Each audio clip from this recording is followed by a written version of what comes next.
All right, it's our final segment this morning with Davidson County Sheriff Daron Hall, who heads up the Davidson County Sheriff's office with an O. Not a department, an office. It is an office, not a department. That's just awkward to say department, isn't it?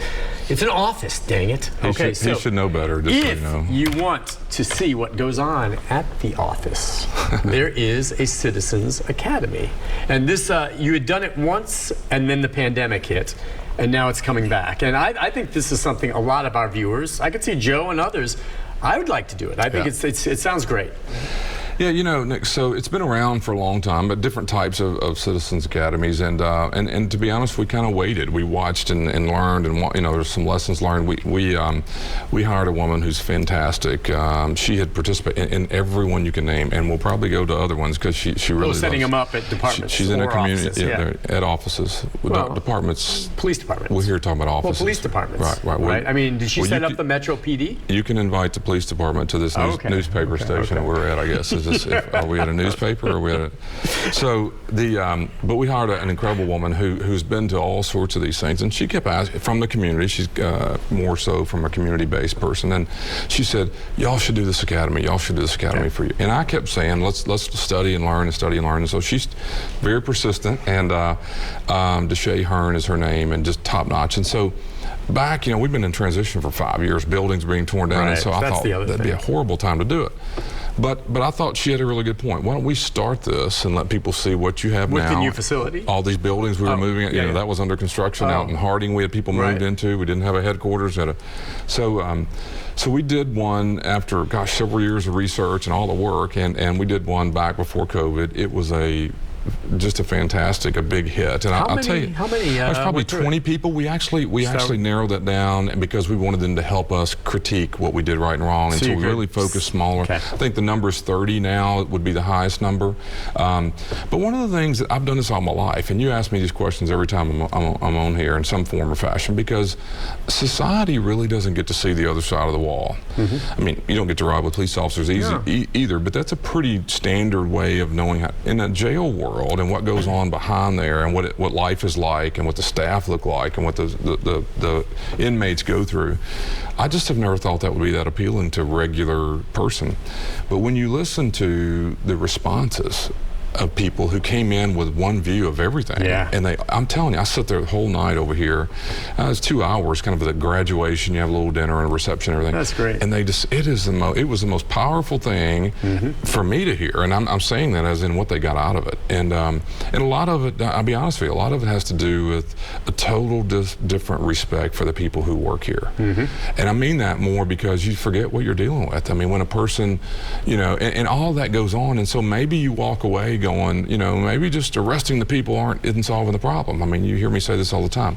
These people being arrested have significant issues to deal with, and our staff are paid to do that, oftentimes underpaid to do what they're asked to do. And so that was, to me, that was very rewarding, that they walked away seeing the inmates as more human. That's what it's all about. And our staff is having a challenge that maybe they didn't think about. So how will it work? Just, I mean, how do people apply? And then is it a matter of first come, first served? Do you vet them? Yeah, great question. So you can go to sheriff.nashville.gov, and you can apply. And we've got a group of folks who go through all of that, and we'll sort through it. We'll start our class September 7th through October 12th. It's on Tuesday nights from 5:30 till 9 o'clock. And why that is just one day tours. A week, Tuesday? Right, tours, and we move you around. There's dinner provided that night when you're there. You'll see the different facilities. You'll see all of our training that goes into that, kind of a behind the scenes of everything. You're in the booking room all the way through the entire process, courts. But I'm most proud of our staff getting to, and I really mean kind of to portray themselves as what they are. And so I'd love for you to participate. Anybody who wants to, like I said, we ask that you commit to being there each of those weeks. And I'm sorry, you said it was September 7th through October 12th. Through October 12th, 5 to 9? 5:30 to 9. On Tuesdays. And dinner is provided. And is this will they be eating in the cafeteria? Yes. Will they be eating the same same meal that the inmates eat. We do that. I mean, I think in a way, I know, I think that would be kind of neat. I mean, not that that's delicious, but that, so you're experiencing maybe what they're eating. Yeah, and we'll do that one of those tours, because you're moving some up, but we do, I think it's important. I used to work for someone who made us, the staff had to eat what the inmates ate because they wanted to make sure it was, and I don't have any problem with that either. The thing here is we're moving you around quite a bit. So other times you'll have a box lunch or dinner for them, but otherwise they'll get to sample that and see. Sample that, and at the end, it's really, I mean, I just think, and like I said, Deshay, who is fantastic at this, takes a lot of pride in making sure that the community is going to learn more about what we do and walk away. I mean, gosh, I had a woman whose son was in jail historically, and she had no idea and walked away just really moved by you know, from medical to food service, the work that goes into trying to take care of people who oftentimes, I mean, we talked briefly about, you know, kind of there's a story out last couple of days about the introduction of Suboxone, which is really an opioid, and we had 11 overdoses in June. That's twice more than we've ever had, and the reason is there's people who are able to sneak in what is a drug created to help you get off of opioids, and so that whole crisis. And what do we do when a person overdoses? We're then challenged to save their life.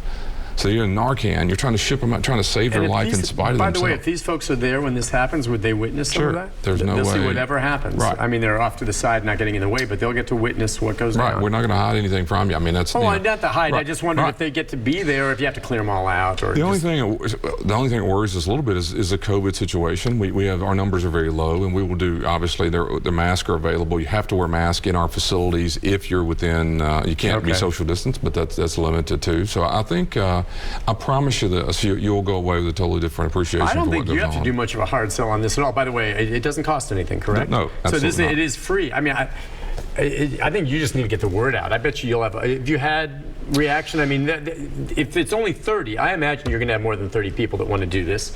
And so if they miss it this time, you'll do it again. Yes, we're going to do it, But you'll have to sift through it. Basically, first come, first serve, as long as everyone meets criteria. Yes, and we want, you know, we really want a cross-section. What does that mean? I mean, we don't care if you have ties or don't. We don't have to have experience. Don't feel naive. I mean, that's what we're really wanting to do. I used to tell people in high school, I would go on dates to watch Night Court. How weird is that? I'd sit in Night Court. Well, I mean, you know, and I was just fascinated with the system. It is fascinating. My mom used to do the same thing. She would like to go and sit in court and just watch. And it was before the TV, and now look at it everywhere on TV. So, okay, again, go to the website.